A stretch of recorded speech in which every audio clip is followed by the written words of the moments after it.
Well, hello, everybody, and welcome to the first edition of the Book and Banter Society. I want you guys to sit back and relax and enjoy yourself. Grab popcorn, soda, water, whatever. I just want you to be relaxed. And like the screen says, lights, camera, action. So, on this first episode, I wanted to feature a movie that not only do I love, but it broke ground on so many different levels. And that is the 1972 classic Blacula, rated PG with a running time of 1 hour and 33 minutes. Disclaimer. Wow, I almost forgot. The views and opinions expressed in this movie review are entirely my own. And not only that, keep in mind this movie was made back in 1972.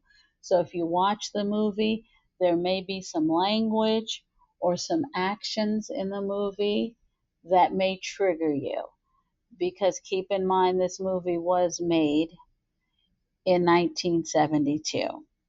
Okay, everybody has been warned, so we're going to go ahead and let's get started. Oh, and look who we have here, the famous British actor Christopher Lee.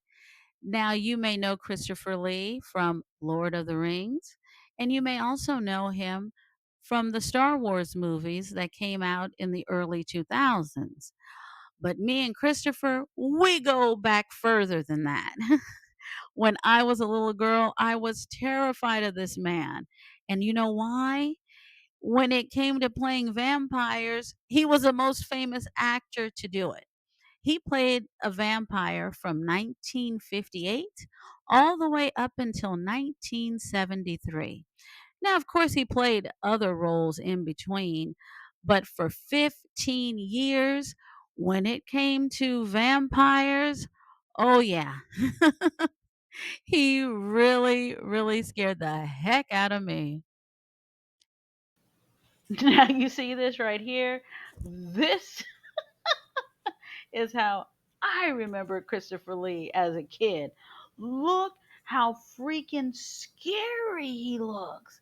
Imagine being a child, flipping channels or whatever, or, I don't know, getting up in the middle of the night to use the restroom. Your parents are watching TV. You pass by and you see this.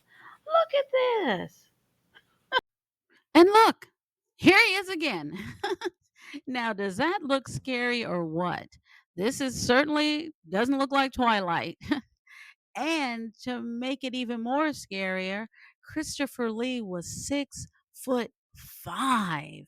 So that even made it more scary. And also, too, Christopher Lee worked a lot with Hammer Productions. If you're not familiar with Hammer Studios, I suggest you watch a documentary. This is a British production company. It's been around for about 90 years, and from the mid 1950s to the 1970s, they put out some of the greatest horror films. So definitely check them out. And one of their top actors at that time was none other than Christopher Lee. And this actress right here is Elvira, Mistress of the Dark. And every Saturday night, she had her show called Elvira's Movie Macabre, where she would feature like a low budget horror film, a movie from like the 1950s or 60s, and basically, make fun of it. She would do skits and things of that nature. Now, there were other horror hosts that came before her like Vampira, but for my generation, it was Elvira.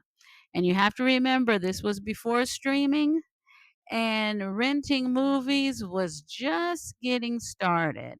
So I really depended on her show to watch all of these very weird and bizarre low budget horror films. The beginning. The original idea and eventual script for Blacula were created by Joan Torres and Raymond Koenig, two movie buffs from New York City. After relocating to Los Angeles in the late 1960s, the two friends regularly attended screenings at the Fox Venice Theater, a second run movie house on Lincoln Boulevard. Torres and Koenig noticed that horror films did exceptionally well at that theater, especially among the neighborhood's black residents. Joan recalled that whenever a horror film was playing, the place was packed with African American families. They would scream and laugh and have a roll licking good time. From all those nights at the Fox Venice, Ray and I knew there was a black audience waiting for something fun and scary, Torres said. Yet, there had never been a horror film with a black cast. Maybe we could write one. And you guys, as they say in Hollywood, the rest is history. Okay, you guys, I'm going to set the mood. It is Transylvania, 1780, and we are at Castle Dracula. And here we have, seated at the head of the table, is none other than Count Dracula himself. And his guests for the evening are none other than Prince Mamalwaldi and his lovely wife, Lupa. Well, after a little bit of whining and dining and laughter, Prince Mamalwaldi and his wife Luba present Count Dracula with a little document to end the slave trade, because the prince is like, hey, this is getting out of hand here. Why don't we just wrap this up? And basically, Count Dracula is like, hell no, I'm not ending anything. And Prince Mamalwaldi is like, oh, don't you think this is kind of barbaric? Slavery is barbaric. And Count Dracula's like, maybe your people are barbaric. And it's like, uh-oh, things are taking a turn. And then Count Dracula looks at the prince's wife and he's like, you know what? Your wife looks delicious and I wouldn't mind owning her. Ooh, this prince is bold. Oh, I called Count Dracula a prince. Woo, my bad. He's a count. But look at Luva. Luva is looking like, oh my God, this man is crazy. Meanwhile, the prince is looking at Count Dracula and he says straight up, are you ill? Because you are totally out of line and off the chain. You must be ill. Something is going on with you. And Count Dracula is like, I am not ill. I am feeling just fine. So the prince and his wife, they're like, you know what, we're leaving. And guess what? Count Dracula is like, no, you're not. Well, of course, Count Dracula doesn't fight fair. Matter of fact, he didn't even fight at all. He sent his goons for the prince. I mean, look at the picture. It's like, oh my God, all these goons against one man. Oh my God. What is he going to do? Can he fight all of them? So now, as you can see, Count Dracula is really, literally showing his true fangs, okay? And then the next thing you know, he got his little women and he's pointing at Luva and he's like, you know what, you guys get her. So Luva's like, oh my God, what the hell? Well, she doesn't say that. Of course, I'm paraphrasing, but she's like, what the F? What the hell?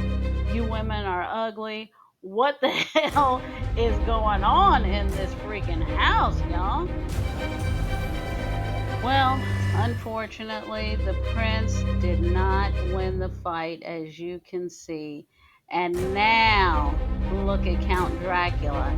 He's so happy because now he's really, really gonna give it to the prince. So, yes, he bites his neck and he's so happy. And he's like, you know what? I'm gonna name you Blacula, and you're going to roam the earth and you're going to be hungry for the rest of your days, just like me. I'm like, ooh, oh, evil. Not only, I mean, this guy, not only is he a racist, he's a vampire too. It's like, damn. So, anyway, poor Luva, as you can see, they walled her up. And in the coffin, is her husband, the prince. So they're walled up for all of eternity. All right, you guys. Now we're leaving 1780 and we're going to really do a fast forward to 1972. And there's a gay interracial couple. Yes, I said it, a gay interracial couple, 1972. They buy artifacts from Count Dracula's castle and they have it shipped. Guess where they have it shipped? Los Angeles, California. And they have all this stuff stored in a warehouse and they're looking at all the stuff they bought. You know, some of it is very unusual. And then there's a coffin. So they think it's a good idea. Well, why don't we break it open? So, they're fiddling around, and then the black guy is busting open the coffin. Then, in the meantime, the white guy is looking at something else. And guess what? He hurts himself. So, the black guy, whose character's name is Bobby, he runs. Oh my God, you hurt yourself. Let me help you. Well, I think they better look over their shoulder, don't you think? So, yeah, so who do you think wakes up? Yes, and it's not Prince Mama Waldy anymore, unfortunately. It's Blackula now. That is his new name that he has been christened by the racist Count Dracula. So here we have Blackula waking up. And as you can guess, yeah, things don't end well for the pair. And like I said, things don't end well because as you can see by this picture, Bobby's in a coffin, okay? It's like, damn, Bobby, what happened? And so a couple of Bobby's friends, they attend a wake for him. But then, look, who is that with the cape? I mean, is this Star Wars? Who is that person? Let's find out. Well, who do we have here? We have Gordon there, and Gordon is actually a pathologist. And we have his girlfriend, Michelle, and we have Michelle's sister, Tina. Tina looks like somebody familiar. Hmm. And look who is creeping behind the curtain at the wake. It is none other than Blackula himself. He looks at Tina, but he doesn't see Tina. He's like, oh, it's Luva, my wife, that I have been looking for centuries. So here we have Gordon. I mean, come on, disrespecting the body. He all looking at the body. It's like, dang, the brother just died, just had a wake. I mean, you know what I'm saying? But anyway, he just happened to see two puncture marks on Bobby's neck. So he wants to know, this is weird. Like, who bit him? So anyway, Tina leaves the wake. It's at night. Of course, it's at night because it's a horror movie, and she's walking by herself. It's desolate, which is kind of weird because it's Los Angeles, but for whatever reason, literally no one is on the street but her. The next thing you know, boom! she runs into somebody, literally runs into somebody. And guess who it is? It's Blackula, you know. But, he doesn't, no fangs or anything like that. She just runs into him and he looks at her and he's all, Luva. And she's looking at him like, what? So, anyway, the next thing you know, she just starts taking off running. But when she starts running, guess what happens, you guys? She drops her freaking purse. Tina, come on, you dropped your purse? So, as you may have guessed, yes, Blackula picked up her purse, looked in her purse, and there's her wallet. There's her license with her name and full address. Yikes! So, needless to say, he walks into this like funky little lounge, right? And he has the purse and everything like that. And he summons Tina to come to the front of the lounge, and she does. We can't hear what they're saying to each other, but who knows? He's probably saying, "Oh, miss, we literally ran into each other last night. I apologize, for scaring you. Here's your purse, blah, blah, blah." And the next thing you know, she invites him over to their table. And there's, her sister, Michelle, and it's actually her birthday. So they're celebrating her birthday. And there's Gordon. And I put hater because because look, Blacula's coming in. Now it's a young crowd, and Blacula, he's probably about in his 50s, but hey, he comes in with his cape on, 6'5", and he finds out it's Michelle's birthday, so he summons the server like, hey, champagne. And Gordon is looking like at him like, whatever, this guy is being way too extra. Where does this guy come from? Wow. I mean, look at Michelle. She's looking. Woo, she's looking at the prince like, wait, I think I fell in love, and my boyfriend is sitting right here, and it's my birthday. And my sister's sitting across from me, and I don't care. I'm kind of liking this guy here with the cape. Meantime, honey, Blackula is, hey, he's running game on Tina. He tells her straight up. First of all, he comes into her apartment and tells her straight up, "You are my wife." And she seems like, she kind of down with it. She's like, I am? Like, what? What? It's like, okay, you're not scared? Well, I'm going to tell you, nah, she wasn't scared because wait till you see the next picture. Well, as you can see, Tina is not scared about a strange man coming to her apartment saying, "You're my wife." Because as you can see, there was some intimacy that occurred. So, Tina's like, it was interesting here. Very interesting.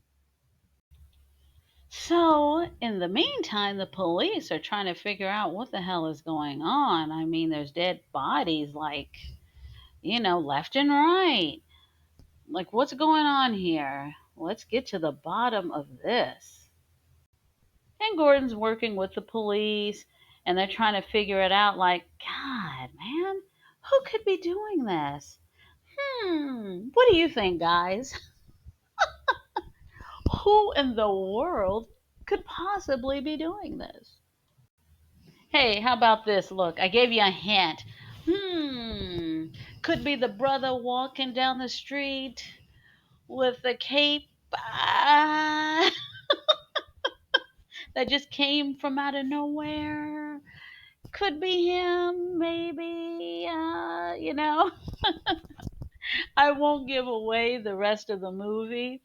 Uh, let's just suffice it to say that things get a little interesting. I'm not going to give away the ending or anything like that. So, You'll just have to see that for yourself. All right, folks. So there is my little synopsis of Blackula.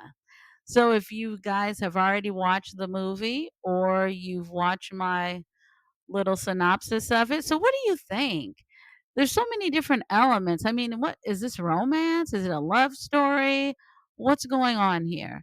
Well, I think so many different elements are going on. Well, number one, it starts out with racism. Who starts out a horror film about vampires? Yeah, we're gonna start out with racism. Oh, really? What is this about? Well, we're gonna have this black prince. He's going to Count Dracula's castle to tell him to end the slave trade. Okay, that doesn't sound like horror. Well, actually, talking about the slave trade, actually, maybe, yeah, it is horror. So it's very interesting because you see Count Dracula as kind of like a human being. You know, he's a he's a slave master, and he's like, I'm not ending this slave trade. You must be crazy. So you have that element of it. Then you have the element of the prince being demeaned because when Count Dracula turns him into a vampire, you know, he's like, I'll name you. What do I want to name you? Blackula. So he actually changes his name, and it's like, yeah, come on, it would be Blackula. I mean, come on. And then he demeans him further, saying, yeah, you're going to be hungry forever. You're going to suffer forever. It's like, rah, rah, rah. It's like, oh my goodness. And then Blackula, you know, of course, it's demeaning. For him to kill people like that, but he's hungry now. You know, he went from an African prince, Prince Mama Waldy, to being Blackula, a vampire who has to kill people to survive. And not only that, he is searching the ends of the earth for centuries, looking for his wife, and he thinks he finds her in modern day Los Angeles, California. It's like, wow, this is really a very interesting movie. I personally enjoy it. I mean, of course, the special effects are horrible and they are laughable. They really are. But the one scene that is not laughable, you guys, laughable, whatever, the scene with the female taxi driver. Woo-wee! Huh. And that scene at the morgue. Oh, no, no, no. Now that is scary. Let me know what you think about that scene. Okay, you guys. Now what I wanna do is, I did this little collection, and it was so you can know the different actors and actresses that played in the movie, and also the director. So this will be very, very interesting. Well, at least I thought it was very interesting because when I watch movies, I love going behind the scenes of movies and how they're made and who's in it and all that good stuff. So I hope you enjoy the next segment. William Crane. William Crane was born on June 20th, 1949, in Columbus, Ohio. He was a UCLA graduate and he was an intern on the movie Brother John, a Sidney Poitier movie from 1971. I am so in awe of this gentleman. The reason why is take a look at when he was born, 1949. When did Blackula come out? 1972. That means he was directing Blackula when he was what, 22? 23 years old? So imagine you're 22, 23 years old and you're having to direct William Marshall, a Shakespearean actor, old enough to be your dad. You know, it's like, wow, not only that, but you're also directing these other actors and actresses in this movie. Elijah Cook, 42 years of acting experience at the time of this. But you know what? The good thing is, whenever William Crane was interviewed, he has always said he enjoyed the cast. So as far as we know, it doesn't look like the cast gave him any, major issues or anything like that. So that is wonderful to hear. But before he even filmed this movie, he was already directing TV shows and things of that nature. So it's like, I am amazed. And look at the pictures that I put up. Those are just some of the TV shows where he directed some episodes: Starsky and Hutch, SWAT, Designing Women, Dukes of Hazard. I mean, this is absolutely amazing. And in 1976, he directed, oh gosh, and I love this movie. He directed Dr. Black and Mr. Hyde, starring Bernie Casey. Now, this movie is, I guess you would call it kind of like a black version of Dr. Jekyll and Mr. Hyde. I will be doing a review on that movie. Excellent movie. So, yes, so William Crane has nothing but fond memories in directing this movie. So it's like, whoa. And I would say he's alive and well. To be honest, I'm not sure because I have been watching and listening to him do interviews and things of that nature.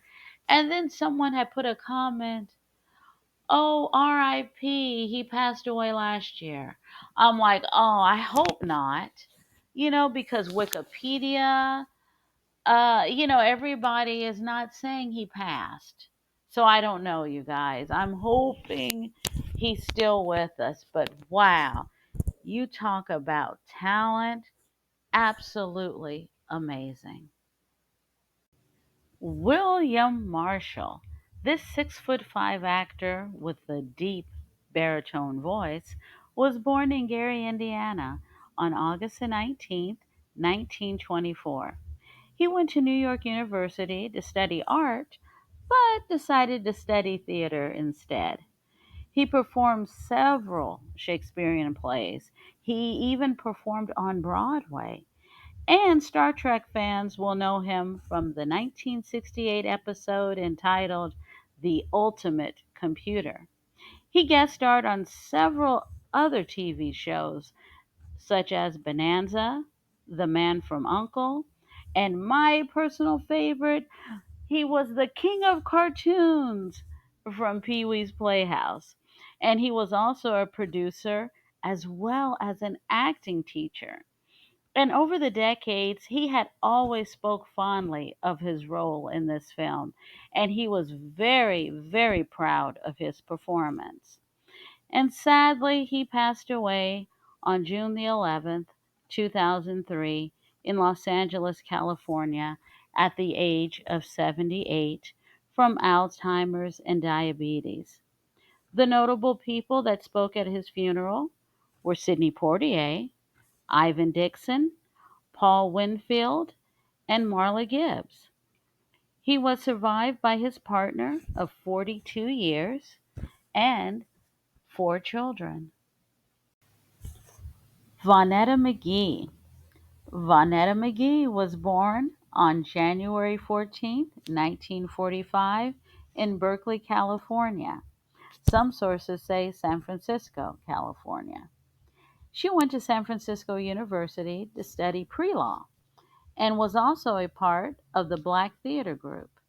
However, she dropped out of college and went to Europe to do some acting. She made her acting debut in the 1968 Italian film called The Great Silence. She starred in Hammer with Fred Williamson. Now, he's quite a character.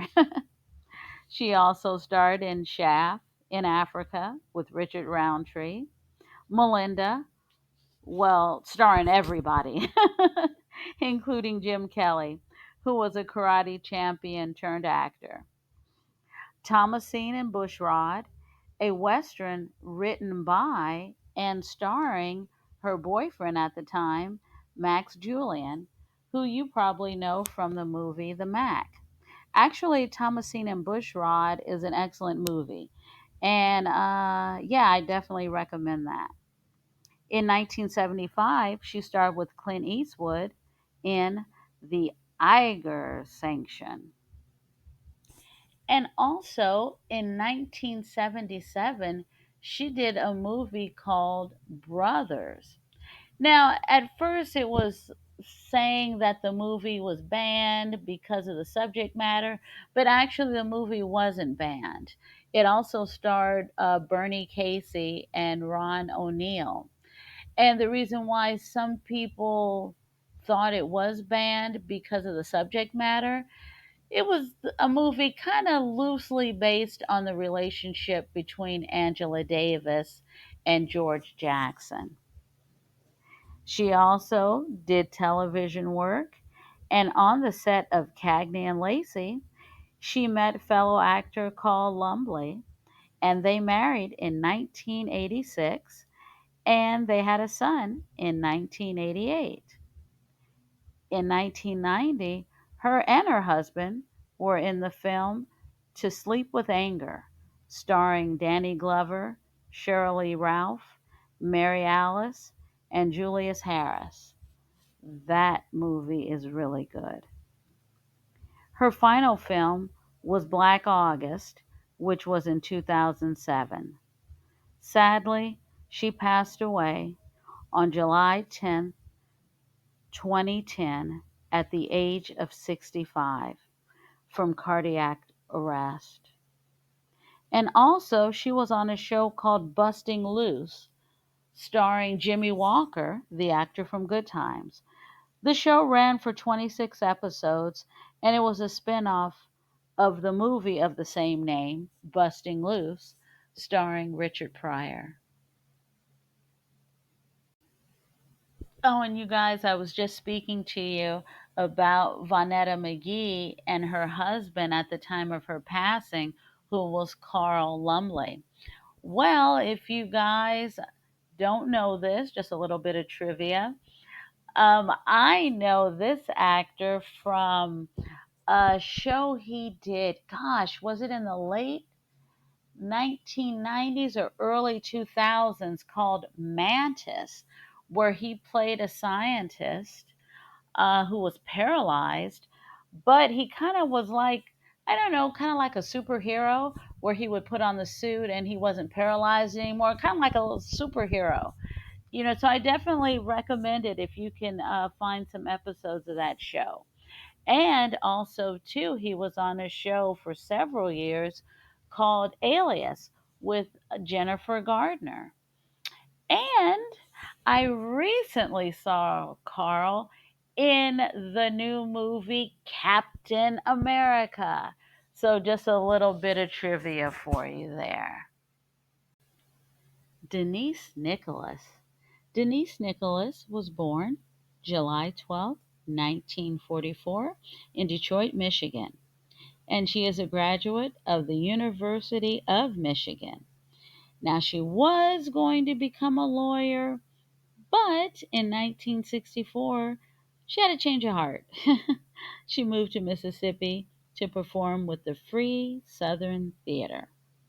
She has starred in several movies, such as A Piece of the Action, Let's Do It Again, Uptown Saturday Night, and she also played on a show called Room 22 and Baby I'm Back. I vaguely remember that show. It starred a very young Kim Fields when she was a little girl.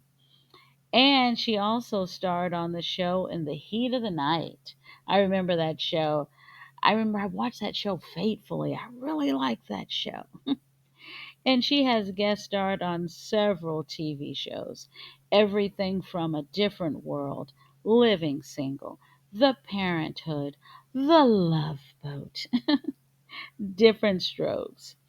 And she was briefly married to Bill Withers in the early 1970s. She was also married to director Gilbert Moses. And I didn't know this, she was married to a Southern California sportscaster, Jim Hill. It was like, whoa. Didn't know that. Another thing I didn't know is, unfortunately, in 1980, her young sister passed away. She was only 26 years old. She actually was murdered. Her body was found at LaGuardia Airport, and the case has never been solved. I don't think there ever was any suspects. So let's just hope the case can be solved in Denise's lifetime. And as far as I know, Denise is alive and well at the age of 82.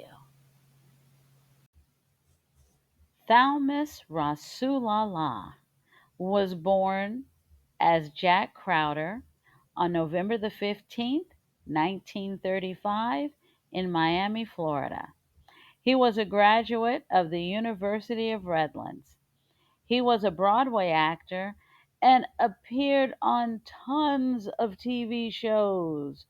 I mean, we're talking Good Times, The Jeffersons, Roots. I mean, come on, Sanford and Son. And of course, you probably may or may not know him from the show What's Happening? Raj's dad. And here we go again with Star Trek. Everybody in Star Trek. Yes, he was featured in Star Trek The Next Generation. And his movies include Willie Dynamite, which was directed by Gilbert Moses, who at one time was married to Denise Nicholas, who was in this movie. Now, Willie Dynamite, well, just a side note, the main character is played by an actor named Roscoe Orman. And in this film, Roscoe plays a pimp. But the weird thing about it is he will go on to play in Sesame Street as a regular cast member. So just a little side trivia there. But Thalmus also played in movies such as Bucktown with Pam Grier, and also Friday Foster, another Pam Grier movie. Adios Amigos, which was a Western comedy with Fred Williamson and Richard Pryor. And he starred in New Jack City. Oh, yes, Nino Brown. Thelmus passed away too early. He passed away on October the 9th, 1991. He was only 51 years old. He died of a heart attack in Albuquerque, New Mexico. He was survived by his wife and seven children, and he passed away 2 days before Red Fox. Wow, that is really something else. But yeah, he was one heck of an actor. Ketty Lester. Ketty Lester was born on August the 16th, 1934, in Hope, Arkansas. As a singer, she had a hit song in 1962 with a song called Love Letters and was nominated for a Grammy. She toured Europe with Cab Calloway, and she played in 39 episodes of Little House on the Prairie.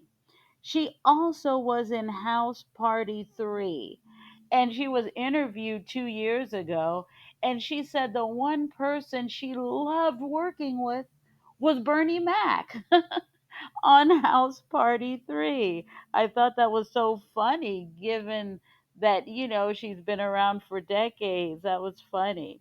She also played on Sanford and Son, and she has done guest appearances on other shows as well. Most recently in 2023 on the show The Wonder Years. And every once in a while, she still will sing. And Ketty Lester is, as far as I know, alive and well at the age of 90, you guys. And I want to say, Ketty, You scared the hell out of me in this freaking movie. You guys, if you've watched the movie, you know what I mean. She has a small role in this movie, but she plays the taxi driver. Yeah, some scary stuff.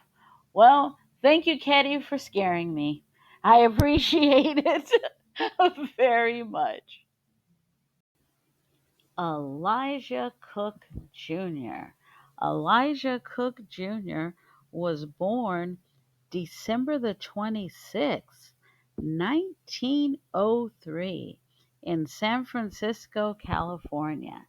And he began acting at the age of 14, which means when Blackula came out, he had already been in the industry for 42 years. This man had an amazing career. I remember growing up, it seems like he would always pop up on a TV show here and there. It was like you never know when he was going to pop up. But he had an amazing career. And he starred in not one Humphrey Bogart movie, but two Humphrey Bogart movies. One of them was The Maltese Falcon, and the second one was The Big Sleep. And it's so interesting. You can check out an interview with him on YouTube. He did an interview back in 1984. It's outside, very relaxed, and it's very interesting. And he had always said he loved being a character actor. He said he did not want to be a lead actor because the thing is, when you're a lead actor, the burden is on you. So if the movie flops, well, it's your fault. And not only that, how many good movies does Hollywood put out in a year? So he said he loved being a character actor because it was always steady work for him. So he enjoyed being, it's like, I don't want the spotlight. I am good. And he kind of lived like a quiet, simple life. I believe, if I'm not mistaken, he had lived some years in Bishop, California. And he also lived in the Sierra Nevada mountains. And he was married twice. But like I said, he lived a very, very simple life. And his when it came to TV, oh my God, he was on every freaking TV show, from the A Team to Bionic Woman to Alf, Magnum PI, and you guessed it, you guys, yes, Star Trek. Everybody and their mama has been on freaking Star Trek. Oh, crazy, crazy stuff. Well, sadly, Elijah passed away on May the 18th, 1995, in Big Pine, California, at the age of 91. Whoa, you talk about a career. See, it is actors like Elijah. He may not have gone on to be like this big star like a Tom Cruise or Brad Pitt, but this guy has been in over like 200 films and TV shows, and his career was long. I mean, he started acting when he was 14. Do the math. He was born in 1903, started acting when he was 14, passed away when he was 91. Wow, you talk about a career. That is something else. So, yeah, that was Elijah Cook Jr. Oh, and of course, how could I freaking forget? Elijah was in not only Rosemary's Baby, but the Vincent Price classic House on Haunted Hill. Oh my God. How could I forget that? Emily Yancey. She was born April the 28th, 1939, in New York City. She has appeared on Broadway, and her movies include Cotton Comes to Harlem. Oh my God, that's an excellent movie. And she has also appeared on several TV shows such as Sanford and Son, Dallas, Different Strokes, How to Get Away with Murder, Criminal Minds, and Sharp Objects. And the last movie she played in was in 2023, a movie called Origin. And as far as I know, Emily is alive and well at the age of 85. And as you can see in one of the pictures, she has co starred with someone before. Look at that picture on the upper right hand side. Look at that. Looks familiar? Yes, he's in the movie Blacula. He's in his movie, Thalmus Rasulala. Gordon Edward Pinson was born July the 12th, 1930, in Grand Falls, Newfoundland. He was the youngest of six children. He started acting all the way back in the 1940s at the age of 17. And in the 1950s, he took a break from acting and decided to join the Canadian Army.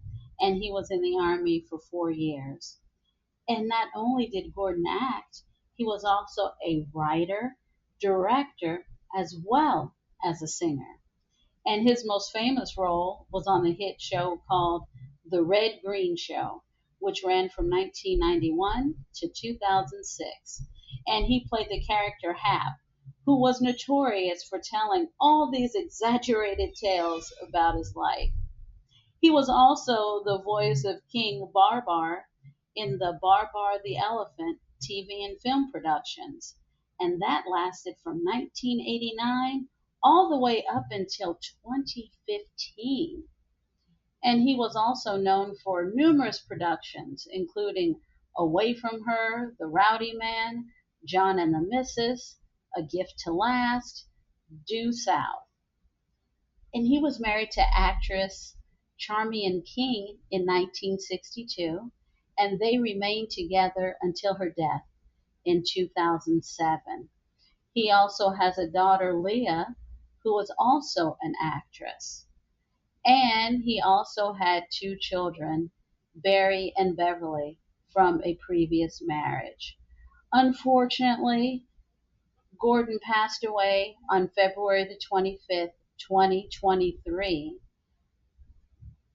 in Toronto at a hospital at the age of 1992. Unfortunately, he passed away from complications of a hemorrhage. But wow, what a career Gordon had. Absolutely amazing. G2 Kumbuka. Now, G2 was born on March the 4th, 1940, in Montgomery, Alabama. He was in the military and also attended Texas Southern University. He moved to California to pursue acting, but to also further his education. And he earned not only a bachelor's degree, but a master's degree as well. And over the years, he played in tons of movies from Roots, Harlem Nights, Brewster's Millions, Dr. Black, and Mr. Hyde. Love that movie, by the way. He also was in a number of different TV shows. Gosh, probably over 100. You may have saw him in some of these movies. I mean, TV shows. A Man Called Sloan, CSI, Murder She Wrote, 227, Alien Nation, Crime Story, The A Team, Dukes of Hazzard, and tons of others. And sadly, he passed away on July 4th, 2017 in Atlanta, Georgia. Unfortunately, he died of cancer. But even though he's gone, he will definitely be remembered. And actually, his name is Swahili, and it means to remember. Charles Macaulay. He plays a small role in this movie, but if you've ever watched this movie, you know his role is epic. He plays Count Dracula. And Charles was born in Kentucky on November the 26th, 1927. He was trained at the Royal Academy of Dramatic Arts in London, and he did some off Broadway plays as well. And he did some Shakespearean plays. And if you look at the pictures, you will see he has played on Star Trek. Has everyone played on Star Trek? Wow. And he was a very good friend of the actor Raymond Burr. Raymond Burr played Perry Mason, very, very popular TV show back in the day. And Raymond Burr also played on a detective show called Ironside. And on a side note, Ironside, I guess you would say it kind of made history because Raymond Burr played a detective that was in a wheelchair, you know, and that was back in, what was it, the early 1970s? So, very interesting for its time. And Charles also played on Columbo. Oh, one of my favorite TV shows. And Charles, he passed away on August the 13th, 1999, at the age of 71. And we can't forget about the music, right? Music was performed by the Hughes Corporation. You guys might say, sounds familiar, or I never heard of them. Well, they had a hit called Rock the Boat. Oh my God. When I was a kid, I loved that song. Do I want to sing a snippet for you guys? No. Trust me, you'll love the song. It's very catchy and has a good beat. Oh, what the hell? Okay. Rock the boat, don't rock the boat, baby. Rock the boat, don't tip the boat over. Oh my God, I'm so embarrassed. Oh well, hey. In 2021, my man, Rob Zombie, he came out with an album called The Lunar Injection Kool Aid, Eclipse, Conspiracy. And guess what was one of the names of the songs on his album?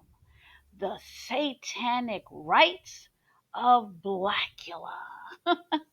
And what's kind of cool is that if you check out some clips on YouTube when he's in concert performing the song, he'll actually play clips of the movie.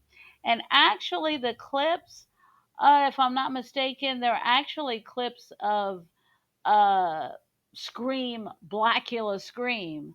But still, who cares? It's still Blacula. Thanks, Rob.